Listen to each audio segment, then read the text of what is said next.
Hey, what is happening, Bulls and Bears? My name is JJ. You're watching Bull, Boom, Bear, Bust. It is Monday, and happy Juneteenth to everyone. And I hope you have a day off, or if you're watching this after today, I hope you had a day off. Or if you're working, I hope you're making enough money to keep up with the cost of living because it's getting more and more difficult. Let's talk about the big thing, though. Blackouts are coming. Banks will go dark. You won't be able to get your money. All the things that the preppers have been talking about, myself included from time to time, all the things they've been talking about, and I've been talking about for a while, years, some people decades if you look back at all the real hardcore preppers. These things are going to be part of our lives here. So I'm not talking about 50 years from now, I'm talking about in the very near future. I don't want to put exact timelines on things because things could always change, right? This is not a ball game where you have 4 quarters and you know it's over. Malware compromises Energy Department and other federal agencies. I've been wondering about this. Have some survival money out of the bank. Have at least a month's worth of money. I'm talking about cash, barterable items, food, survival necessities, medicine. Because this is really stepping up here. And it's not just me. There's dozens of different news agencies talking about how there was either cyber attacks or attempts to take down certain agencies. New York Times. U.S. agencies breached in cyber attack by a certain country that I won't say the name of because, well, long story. Multiple government agencies hit by attack. Hacker group appears to be responsible for attack. Louisiana, so different states, different agencies, federal, state. They're also attacking other countries. This is Reuters, The Telegraph, CNN, Fox. All these different places are reporting this. So I'll let you decide, if this is a threat or not, and where it's coming from. Doesn't matter. If things go dark, if the bank's closed, do you care if it was this country over here, or do you care if it was little green men from Mars? You can't get your money, and you're going to be stuck. And like most people, if you can't swipe your plastic card, if again the grid goes down, also you're going to see panic. So even if you have some money, have some cash, you go to use it somewhere.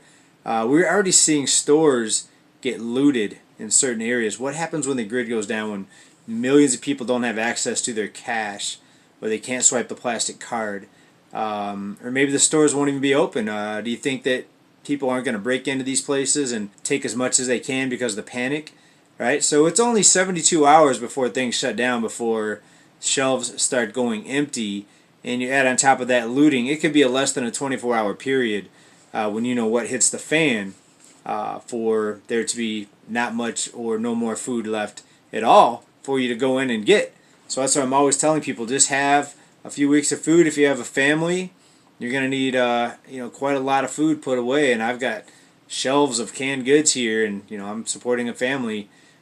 Still a few years before my oldest one is old enough to go off on his own. But the way the cost of living is, wow, there's more people just living at home, so who knows how long these kids are going to be at home. And I'm not the Lone Ranger on that. There's a lot of people wondering if their kids are ever going to be able to move out. A lot of people are hoping for home prices to correct.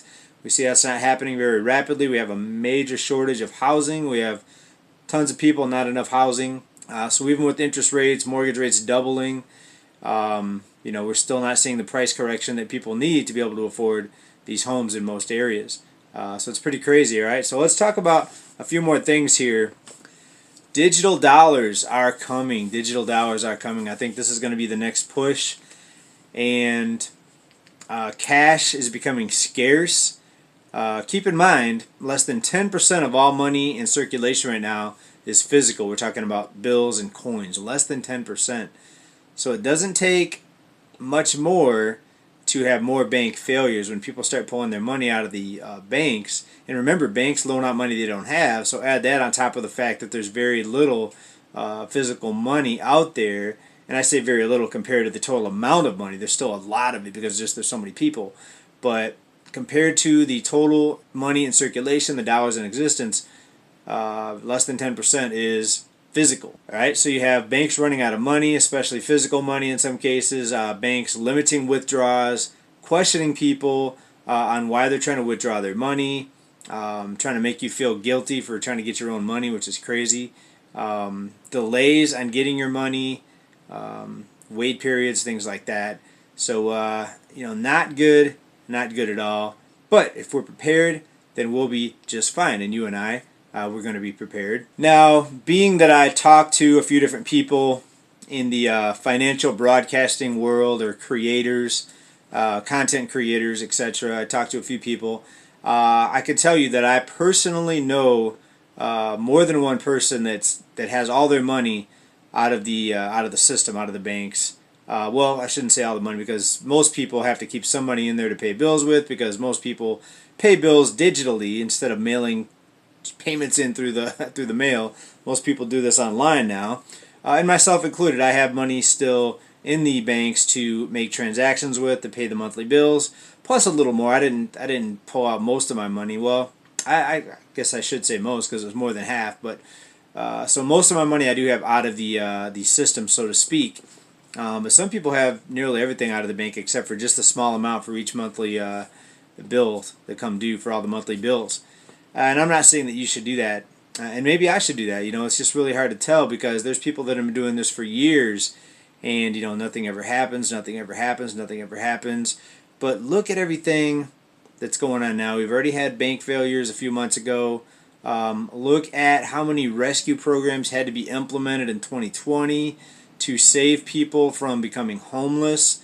If it weren't for all these rescue programs, you would have witnessed a homelessness tsunami, like worse than the Great Depression, right? So more and more people are relying on handouts, payouts, assistance, cancellation of mortgages, stopping the foreclosures, stopping the vehicle repossessions, giving people more time to pay their utility bills, or stopping utility bills. More people in food lines, more people just in general need assistance. And people look at these jobs numbers and they say, oh, look at the jobs numbers, isn't it great? Well, what good's the job number if the jobs that are being created aren't keeping up with the cost of living, right? So not much good. So that's why we have to be very, very careful. And back to the cyber thing and the blackouts that I think are coming in the very near future. There are some countries out there, and yes, countries, plural, more than one. There's countries out there that really do not like what the U.S. is doing in several different ways. The monetary system and what we're doing with the dollar. Many countries don't like that. Many countries are going outside of the dollar. Most of you know that. But other things too that we're doing that countries are starting to not like. And now that there's so many countries out there that are de-dollarizing, the U.S. is not as big of a threat as it used to be. All right, when it was just one or two countries stepping out of line, the U.S. could handle that, pretty quickly. But now there's so many, the U.S.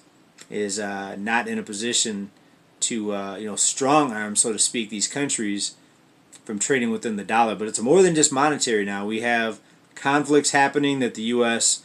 is involved in, and certain countries really don't like it. So, that could be the source of these attacks.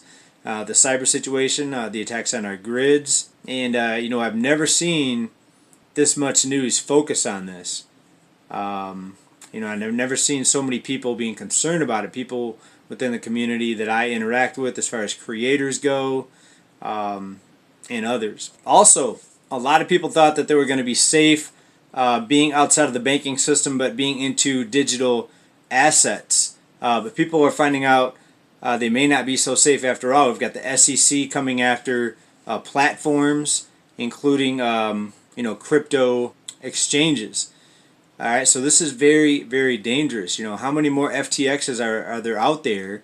And when the SEC starts cracking down, that could put even more pressure on these exchanges. And are the exchanges involved in similar things that the banks are? Do they actually have the cryptos that they're selling or hosting on their platforms? Right? So it's a lot of interesting things to think about. And it's getting more and more complicated to figure out exactly where to put your pieces on the game board, so to speak. All right, now let's talk again about corporate bankruptcies. We know that we're on pace, or so far year to date, we've seen the most corporate bankruptcies that we've seen since the peak of the financial crisis. We're talking about 2010. And now here's some more bankruptcies. The solar industry is facing turmoil, and owners of solar panels are having trouble getting their solar panel systems serviced. And this is here in California. There's been several high-profile bankruptcies of solar companies, and people that bought these panels are basically out of luck when they need some sort of assistance from the company. Solar industry facing bankruptcies, leaving many with roof panels that don't work. So people that tried to, get away from these high energy bills and install solar panels, which is very expensive, over time you're going to save money compared to the normal electric bill. But now a lot of these people have panels that don't work, and the warranties that these companies put out there, what good are they if the company is no longer in existence? So pretty interesting, and it's very common, especially out here in California now. Driving around, it just seems like every 1 in 4 houses, just around my area has solar panels. It seems like it's probably not that much, in other states, but it's going to be very interesting to see how this plays out. All right, folks. So we're going to wrap this one up here. I've always been kind of a, I guess what we'd call a passive prepper, where every few episodes I talk about being prepared. And when I say keep stacking, that's for a couple of reasons. That's for investment, financial, but also to have something out of the system in case you do need to barter, in case survival really is going to be tough to do. So my scale of 1 to 10 as far as threats go, I'm at about a 7.5 with everything we're seeing now, which is a lot. Usually I'm not that much of an alarmist at all. But I'm seeing elevated threats, and I can just feel it. I can feel something big, just like before 2020. I knew something big was going to hit.